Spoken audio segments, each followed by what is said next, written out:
This is the Friday market update. Now, this is part one of two. Part two will come tomorrow. And it's an important update because today I've got the attention of John Bouvet. So we asked the question, is there light at the end of the tunnel? Well, let's take a look.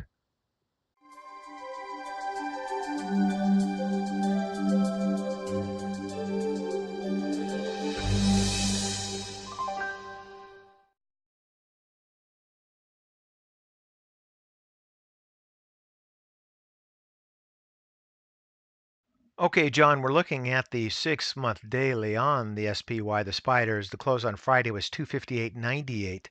Today's video, we're just going to look at the spiders on the 6-month daily. In tomorrow's video, part two, we're going to look at all time frames in the spectrum from the monthly to the weekly to the daily to put it all together for you. So today, let's just focus on the daily. And what I see here is that we have moved above the 20 EMA, but it looks like we're having some resistance there moving toward the 50 EMA. And I think we might be topping out here perhaps into next week, the week after. The MACD, you can see that we bottomed here. We've had a good run up to this level, not quite as high as here or here, which were the previous highs, at least in the price chart. So what I'm looking at is the proportionality.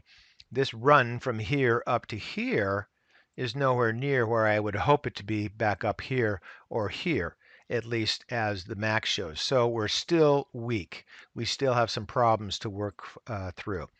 The histogram looks like it's running out of steam, maybe in a topping process, probably sometime next week toward the end of the week, something like that, into the following week perhaps. Price rate of change looks fine. It is moving above the zero line, at least that fast line's above the zero line, into the territory where we were in the previous months there. Moving on down into the RSI, you can see that the RSI is starting to slump over. At that point there, we'll wait and see if we actually have a consolidation, which I think is going to happen into next week, the week after.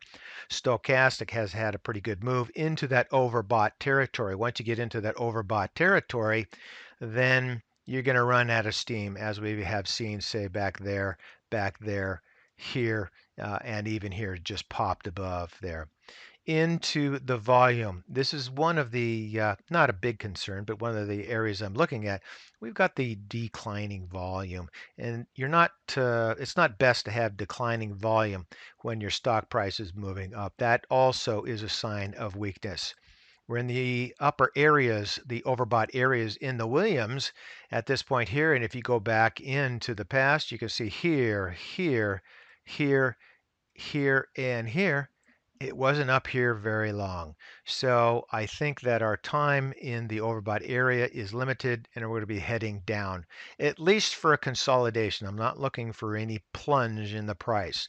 So what I want to see here before I go and do any buying is I want to see the price move down, hopefully consolidate, and I want to see it successfully test this lower level here. Before I buy anything, before I go after any opportunities, I want to see a successful test. I want to see some sort of pullback. I don't care where it is, someplace in here, and I want to see a successful test of that low. And if we've got that test, at least that's one of the triggers that's going to should help you feel more confident in going after some of those opportunities. We will go through the full spectrum again in part two tomorrow. And so for today, that's Chew Dog Charts. Thank you.